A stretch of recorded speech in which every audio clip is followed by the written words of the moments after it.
Right now on Up with KREM, healthcare workers with Providence Sacred Heart hit the picket line today. It's hard to recruit new staff here, and it's hard to retain the staff that we have. Why they're going on strike and what this could mean for procedures at the hospital. Plus, days after a girl and her dog survived a vicious attack while on a walk, her family sits down for an exclusive interview with KREM 2. I know it was extremely traumatizing and probably will affect both of them for a very long time. Cool mornings and warm afternoons start off this week with no threat for rain until this Friday.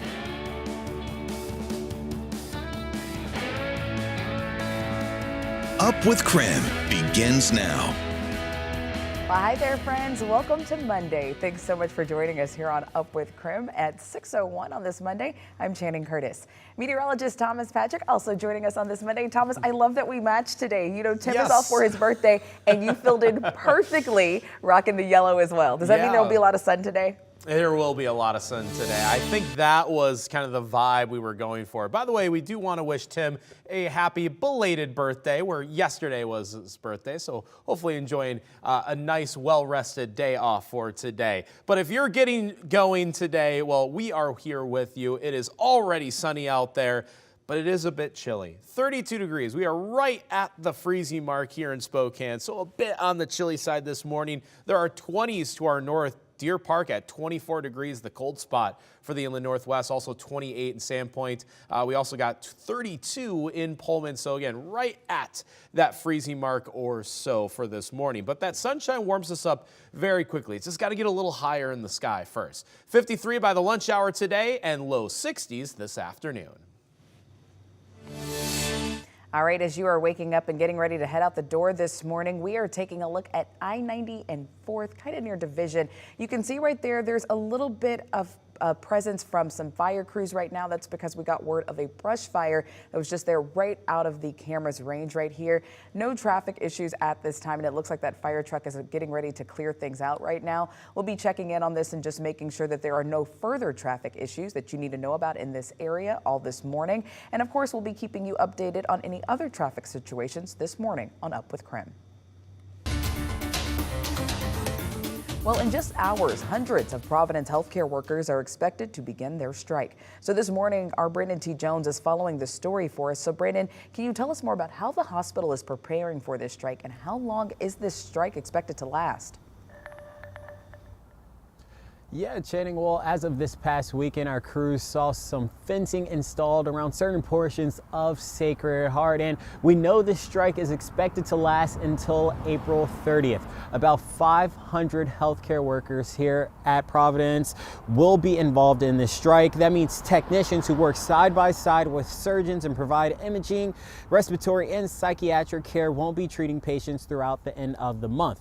UFCW 3000, the union representing the technicians, say this strike is based on unfair labor practice and what they're calling unlawful labor practices during negotiations. During a press conference last weekend, Providence officials said they were focused on making preparations to still serve the community during the strike. They're working with an agency to bring in temporary workers to provide needed care during the strike, and Providence will remain open and all services will be available at the hospital. So we're looking at about 2 p.m. for when that strike will begin today. And then at the end of the month, they're expected, both sides, to resume negotiations and try to come closer towards a deal. But for now, reporting live here in Spokane, Brandon T. Jones, KREM 2 News. Well, this morning, flags all over Idaho were flying at half-staff as people mourn the death of an Ada County Sheriff's deputy. Tobin Bolter was shot during a traffic stop Saturday night and died Sunday morning in the hospital. The 27-year-old is the first deputy from Ada County to ever be killed in the line of duty. He had only been working there since January. This is something you don't ever want to experience as an agency head. Of course, we've never had to experience it here. We've had our share of tragedy like everyone else around the valley, but it's been a long time since we've lost someone here in this county at any agency. And so, you know, it's going to take a lot of time for healing, but it'll be one of those things that will never be forgotten. The suspect, a 65-year-old man, was later shot and killed in a confrontation with Boise police officers.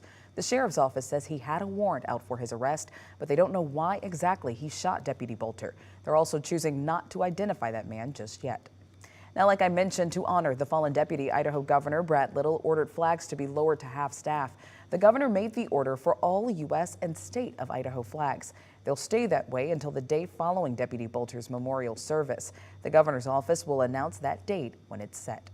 Now, Governor Little also issued a statement about Deputy Bolter's death. He says in part, quote, "Our hearts break for the family, loved ones, and law enforcement colleagues of Deputy Tobin Bolter.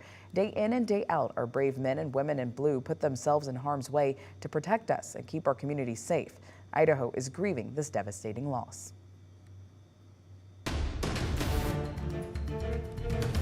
Well, the 2024 Washington State GOP convention wrapped up in Spokane over the weekend, and it ended with an official endorsement for gubernatorial candidate Simi Byrd.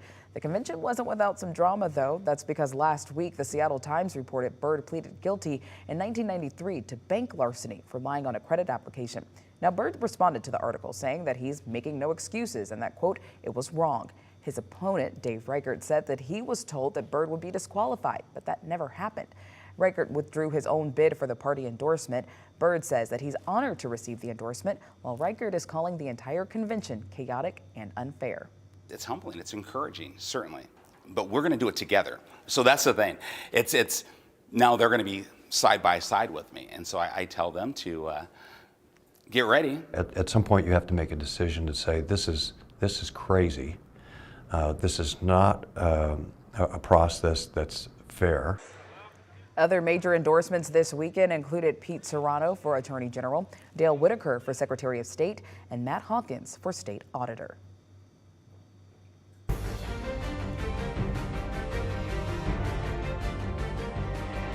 do not believe this was targeting any particular person or any particular group. We just, right now, labeling it as a sort of a conspiracy theorist.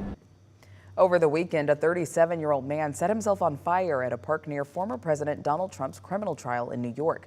That man later died from his injuries. Authorities say the incident was not a threat to the trial, but they are now reassessing security.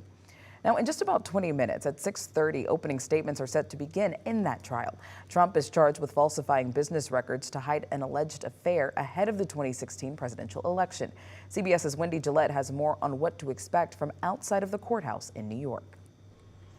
Prosecutors in Manhattan are getting ready to present their case against former President Donald Trump to a panel of 7 men and 5 women jurors. The judge wants us to go as fast as possible. The former president faces 34 counts of falsifying business records. Prosecutors accuse him of funneling hush money through former lawyer Michael Cohen to adult film star Stormy Daniels to hide an alleged affair before the 2016 presidential election. Trump denies the affair and has pleaded not guilty. This is really a concerted witch hunt. CBS News has learned the prosecution is expected to call former National Enquirer publisher David Pecker as its first witness as soon as today. He's expected to testify about an alleged catch-and-kill scheme to purchase negative stories about Trump during the campaign and suppress them. Other prosecution witnesses include Michael Cohen and Stormy Daniels. The former president has also said he'd like to testify in his own defense. He has made so many social media posts that in cross-examination, he could be shown to be totally inconsistent.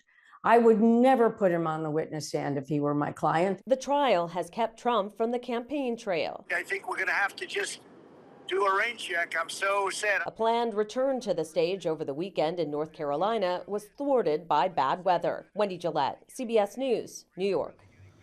Now, also today, another New York judge will hear arguments in a civil fraud case regarding former President Trump's business dealings in New York. The state's attorney general has asked the judge to reject a $175 million bond in that case out of financial concerns for the company that holds the bond.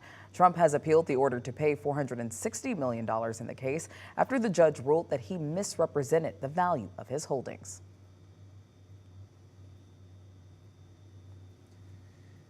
So Another look at our weather forecast this morning. It is chilly outside, even though we just got to sunrise. Our first temperatures this morning, 30s and even 20s for our northern areas. Frost advisories for the LC Valley and central Washington, which saw some frost advisories from last week. I know they might be covered up by the wording, but you see Lewiston and you see Moses Lake under the frost advisories here. It's also interesting to see some areas of western Washington also getting this as well, including the Olympia area. So it is a bit chilly all across the northwest this morning, but the sunshine warms us all up quite evenly. Should be upper 50s to low to mid 60s across the inland northwest for today. An even warmer day yet for tomorrow, but look at that low temperature on Tuesday, still at 34 degrees. So still could see some patchy frost even before we get to our warmest day of the entire week.